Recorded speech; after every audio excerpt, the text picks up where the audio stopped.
Iraqi government has been negotiating with the U.S. Treasury Department for 2 years to lift sanctions on private banks operating in Iraq.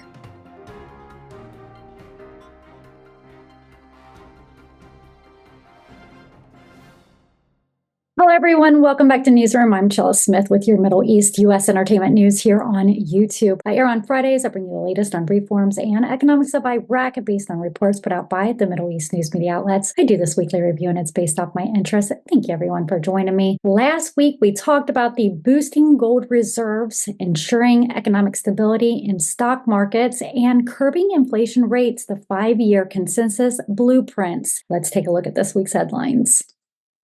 The Iraqi-Italian Forum for Cooperation will be held in Rome on November 27th with the Kurdistan regional participation. The forum aims to facilitate commercial cooperation between Iraqi and Italian stakeholders in the agri-food, energy, environment, infrastructure, construction, medicine, and pharmaceuticals. Representatives from the Italian Ministry of Foreign Affairs and the UNIDO will attend. Okay, there's a lot going on here. Iraq's first general population and housing census is set to take place on November 20th and 21st, with the Kurds region and areas of common interest included. The census will follow the theoretical count method, similar to other countries in the region. Over 70 of the procedures have been completed and field teams are gathering initial information. This census will include researchers from Kurdish, Arab, and Turkish nationalities despite political tensions over the management of these areas. The results will be announced later for auditing purposes. The cancellation of nationalities question in the plan of Iraqi census raises concerns in despite areas, particularly among Arabs, Kurds, and Turkmen. The census aims to collect economic and development data, and it is not considered political in nature. However, many politicians and citizens see a cancellation as contradicting the Iraqi constitution and demands of disputed areas to determine their identity. The census will determine the region's shares in the budget and increase Kurdistan representation in parliament and federal institutions. Iraqi Prime Minister Ann Muqda Miri has stated that air traffic and trade exchanges are open and security services are providing assistance for the Ministry of Planning and will announce parliamentary results of the population consensus after curfew is lifted. The consensus has been delayed due to fear of politicization. Iraqi Prime Minister has announced that the Kurdistan region could resume oil exports later this year if the Iraqi parliament passes on the amendments to authorize compensation to companies operating in the region for oil productions and transportation costs. The proposal, which is yet to be finalized by parliament, aims to resume oil exports from the region before the new year. For more details on these topics, you can find them on Patreon.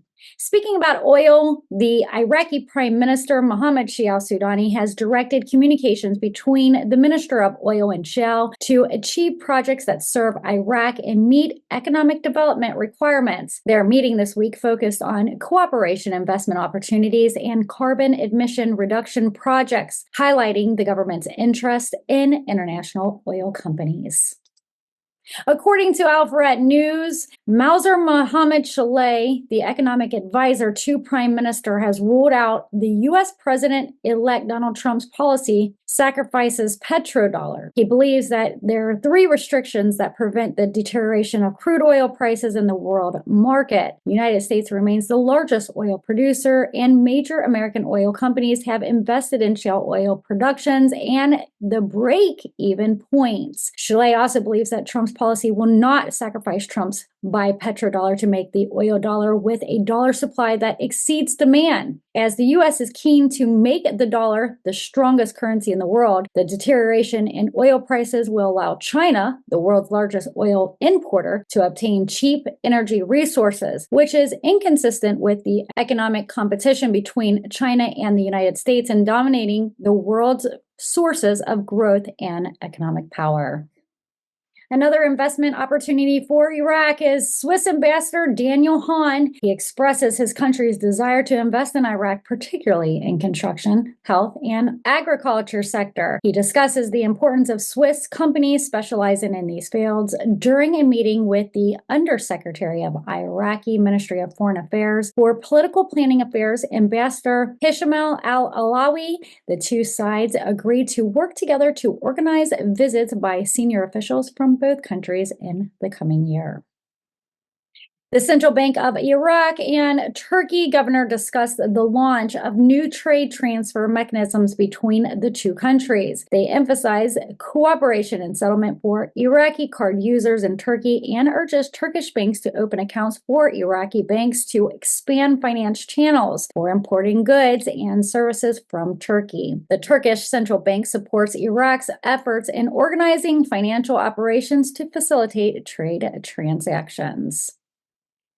The International Monetary Fund has praised Iraq's positive development in financial and banking aspects. President Abdul Latif Rashid met with Kristalina Georgieva, the director of the International Monetary Fund, at his residence in Baku. Rashid discussed cooperation relations between Iraq and the fund and ways to enhance them to support Iraq's developments. He stressed Iraq's effort to implement integrated programs and plans to stimulate the economy and support financial and banking reforms. This meeting took place during Rashid's participation in the United Nations Climate Conference, the COP29.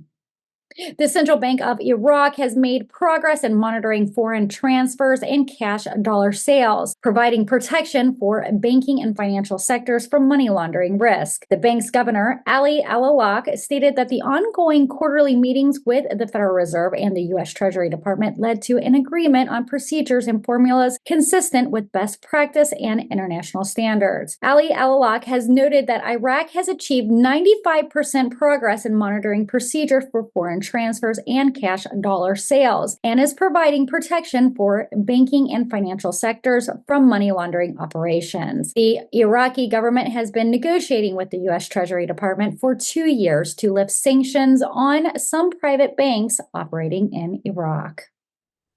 There's a lot of really positive news coming out of Iraq, especially when Iraq's economic advisor, Mauser Mohammed Shaleh, emphasizes the Iraqi government strategy of strengthening gold reserves as part of the asset diversification. According to the recent reports by the World Gold Council, Iraq's gold reserves reached 152.6 tons, ranking its 29th global position and third in the Arab world after Saudi Arabia and Lebanon. These reserves constitute about 11% of Iraq's total foreign reserves, enhancing financial stability. The Iraqi government continues to strengthen gold reserves as part of its diversification strategy, diversifying assets in various foreign currencies and gold. The World Gold Council announced that Iraq's gold reserve reached 152.6 tons, ranking its 29th global out of 100 countries listed in the reserve table. The United States ranks the first with the largest gold acquisitions.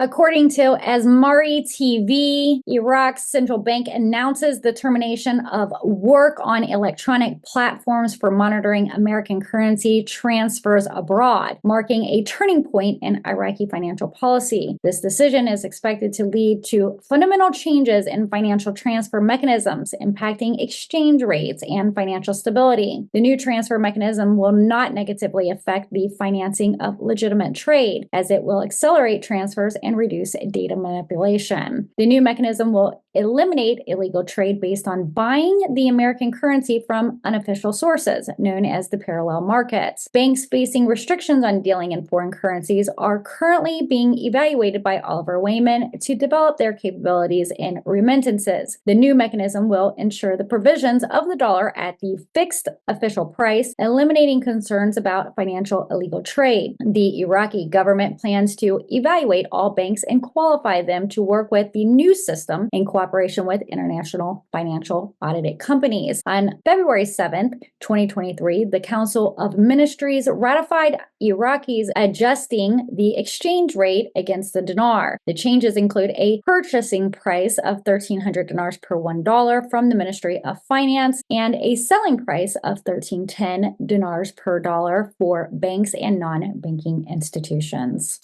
And you've been watching Newsroom Weekly Review. I'm Chelsea Smith with your Middle East U.S. entertainment news on reforms and economics of Iraq. We bring you the latest in our news without having to keep up with all the different outlets. We're here on YouTube every Friday, so don't forget to subscribe and turn those notification bells on. If you like our content, give us a thumbs up. If you really like our content, you can always seed a super chat or a super thanks in the comment section below. Well, here in our home, we are preparing for the holidays. We only have a few weeks left. We're preparing our room for decor, such as our holiday tree. We're also doing a little shopping for the Thanksgiving family favorite recipes. In a few weeks, we'll be gathering around our table in prayer, enjoying family and friends. Newsroom, however, would like to know how you will be spending your holiday. Will you be with family and friends? Will you be traveling to see grandchildren and children? Are you going to be sharing some of your family traditions and maybe some of those family favorite recipes? Drop those comments in the section below. Again, thank you for being a subscriber and thank you for visiting Newsroom Chelsea Smith for your trusted Dinar News. We'll see you guys next week. Take care.